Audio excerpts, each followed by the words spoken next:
હું ગામે ગામ પ્રોગ્રામ કરવા જઉં છું એવી રીતે ત્યાં ગયો હતો અને આ રીતે મારા જોડે ફરમાઈશની ચિઠ્ઠી આવી હતી એ ચિઠ્ઠી હું ગાયો હતો. બાકી બિલકુલ નિર્દોષ છું, એ વાતમાં હું કંઈ જાણતો નથી. વિજય સુવાળા એ સમાજની એક સૌથી મોટી બદી છે.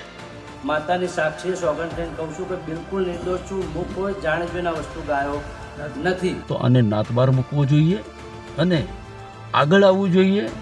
બિલકુલ ડર્યા વગર બોલવું જોઈએ. લોકગાયક વિજય સુવાળા અવારનવાર વિવાદોમાં રહેતા હોય છે અને વિવાદ ફરી વખત તેમના સમાજે જ તેમની સામે બાયો ચડાવી છે અને બાયો ચડાવતા વિજય સુવાળાને સમાજમાંથી દૂર કરવાની વાત હજી થમી નથી રહી. વિજય સુવાળાએ અનેક વખત માફી માગી, તેમ છતાંય આ વિવાદ સોશિયલ મીડિયાના યુવાનોના ગ્રુપની અંદર વધુ ફરતો થયો. તેને લઈને આ વિવાદ હવે મોટો થઈ રહ્યો હોય તેવું લાગી રહ્યું છે. નમસ્કાર, આપ જોઈ રહ્યા છો ન્યૂઝ રૂમ ને આપની સાથે છું કુણાલ આહિર.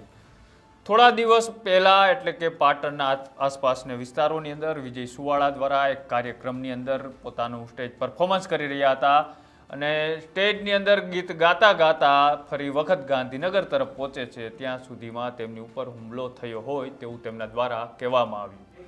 હુમલો કોને કઈ વાતને લઈને થયો તે વાતને સમજવાની કોશિશ કરી તો ઘાટલોડિયાની એક રબારી સમાજની દીકરી અને દીકરી અન્ય સમાજની અંદર લગ્ન કરે છે અને આ લગ્નને લઈ વિજય સુવાળા જાહેર મંચ ઉપરથી એમને ટોણો મારતા એક ગીત ગાય છે અને આ ગીત સમાજને ખૂંચી આવે છે અને સમાજ આ વિવાદને મોટો કરે છે. યુવાનોમાં રોષની લાગણી ફેલાય છે અને વિજય સુવાળાને સમાજમાંથી દૂર કરવાની વાતો વહેતી થાય છે. ચર્ચાઓમાં રહેતા વિજય સુવાળા પછી આમ આદમી પાર્ટીની રાજનીતિમાં જોડાવાની વાત હોય કે એ બાદ તેમાં હાથ તાળી દઈ અને ફરી ભારતીય જનતા પાર્ટીમાં જોડાવાની વાત હોય, ભારતીય જનતા પાર્ટીના નેતા ઉપર હુમલો થવાની વાત હોય કે તેમના ઉપર બીજા દ્વારા હુમલો થવાની વાત હોય, અવારનવાર કોન્ટ્રોવર્સીમાં જોડાયેલા રહેતા હોય છે વિજય સુવાળા.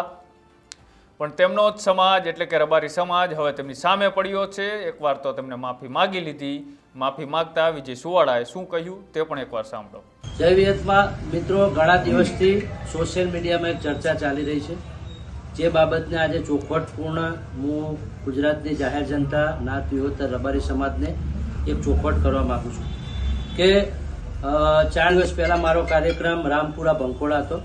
રામપુરા પ્રોગ્રામ દરમિયાન જે પણ ગીતની ચર્ચા ચાલી રહી છે, જે પણ ટુકડા ફરી રહ્યા છે, એ ગીત મેં કોઈ ઈરાદાપૂર્વક ગાયું નથી, જેમાં હું કંઈ જાણતો નથી અને ભૂતકાળમાં શું બનાવ બનેલા છે એ વિશે પણ મને કંઈ જાણકારી નથી. જે મુજબ રાબેતા મુજબ હું ગામે ગામ પ્રોગ્રામ કરવા જઉં છું એવી રીતે ત્યાં ગયો હતો અને આ રીતે મારા જોડે ફરમાઈશની ચિઠ્ઠી આવી હતી એ ચિઠ્ઠી હું ગાયો હતો. બાકી બિલકુલ નિર્દોષ છું, એ વાતમાં હું કંઈ જાણતો નથી અને કોઈ વસ્તુ હું હાથે રહીને જાત રૂબરૂ ગાયો જ નથી.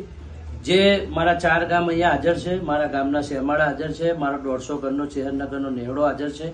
બધા વચ્ચે હું નાત વિહોતર વડવાળા દેવ, વાળીનાથ મહાદેવ, વડોદરાની મેરડી, કાહવાના ગોગન, મારી ગોડાચેલાની વિહતની 4 ગામની માતાની સાક્ષી સોગંદ થઈને કહું છું કે બિલકુલ નિર્દોષ છું. હું કોઈ જાણી જોઈને આ વસ્તુ ગાયો નથી.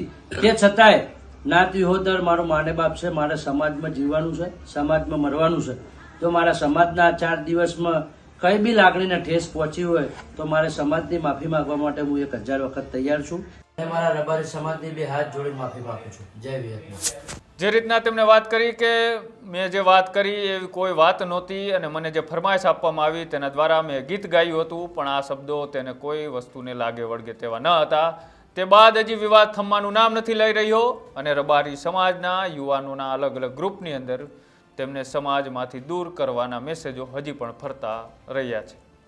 એવો જ એક વિડીયો ફરીવાર વાયરલ થયો છે અને રબારી સમાજના એક આગેવાને ફરીવાર વિજય સુવાળાને લઈને શું વાત કરી એ તમે એકવાર ચોંકી જશો સાંભળીને. તમે પણ સાંભળો. નમસ્તે મિત્રો, અત્યારે છેલ્લા 2-3 દિવસથી રબારી સમાજના ગ્રુપોમાં અને માલધારી સમાજના જે ગ્રુપ છે એમાં એક વિડીયો ખૂબ જ વાયરલ થઈ રહ્યો છે. ખૂબ જ દુઃખદ બાબત છે કે જેને સમાજે ખૂબ જ માન પાન આપ્યું એવી વ્યક્તિ વારે વારે સમાજને બદનામ કરી રહી છે.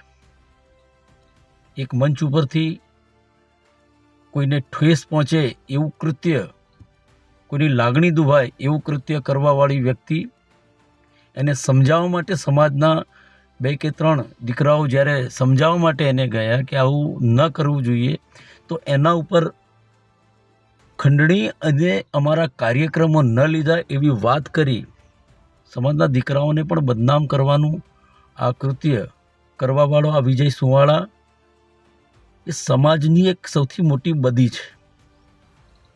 અગાઉ પણ એ રબારી સમાજની દીકરીઓ ઉપર ખોટા આક્ષેપો કરી ચૂક્યા છે.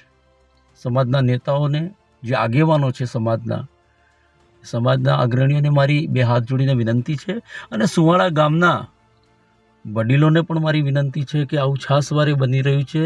આ તમારો દીકરો આ સમાજનો દીકરો છે, પણ એ વારે વારે સમાજને ક્યાંક બદનામ કરી રહ્યો છે. તો આને નાતબાર મૂકવો જોઈએ અને આગળ આવવું જોઈએ. બિલકુલ ડર્યા વગર બોલવું જોઈએ. અને તમે સમાજના કહેવાતા પંચાયતિયા છો, સમાજનો ન્યાય તમે જો કરો છો તો આમાં ન્યાય ઉતારવો જોઈએ કે ભાઈ શેના માટે થઈ આ માણસ વારે વારે સમાજની દીકરીઓ સમાજના દીકરાઓને બદનામ કરી રહ્યો છે. એને તેના પિતાને પણ છોડ્યા નથી. એના ફાધર રબારી છે ને એને પોતે કહ્યું છે કે મારા ફાધર ભરવાડ છે, એમ કરીને એ જે કંઈ પણ વાતો કરે છે એમાં આપણને રસ નથી, પણ સમાજની બીજી બેન દીકરીઓને બદનામ કરવાનું બંધ કરે. જે રીતના ભાઈએ વાત કરી કે વિજય સુવાળા સમાજ માટે બદ્દી છે, અવારનવાર સમાજની બેન દીકરીઓ હોય કે તેમના પિતાશ્રીને લઈને અનેકો વખત વિવાદોમાં રહેતા હોય છે. આવા વ્યક્તિઓની સમાજને કોઈ જરૂર નથી. આવા વ્યક્તિઓ સમાજથી દૂર રહે તેટલું સારું છે. સ્ટેજ ઉપરથી પ્રોગ્રામ કરે એનો અમને કોઈ વાંધો નથી, પણ પ્રોગ્રામ કરતાં કરતાં સમાજને નડતરરૂપ થાય આવા કલાકારની કોઈ જરૂર નથી તેવું કહેતા વિજય સુવાળા ફરી વખત અત્યારે વિવાદોમાં સંપડાયેલા હોય તેવું લાગી રહ્યું છે. તમારું શું કહેવું છે? જો રબારી સમાજની લાગણી દુભાય છે અને વિજય સુવાળાએ જે કરેલું કૃત્ય એટલે કે જે ગીત ગાયું છે કટાક્ષ કરતા તેમને લઈને તેમાં સત્ય શું છે તો અમારી કોમેન્ટ બોક્સની અંદર અચૂક જણાવજો. અને આવા જ અહેવાલો જોવા માટે અમારી યુટ્યુબ ચેનલ ન્યૂઝ રૂમને આજે જ લાઇક કરો, શેર કરો અને સબસ્ક્રાઇબ કરો. નમસ્કાર.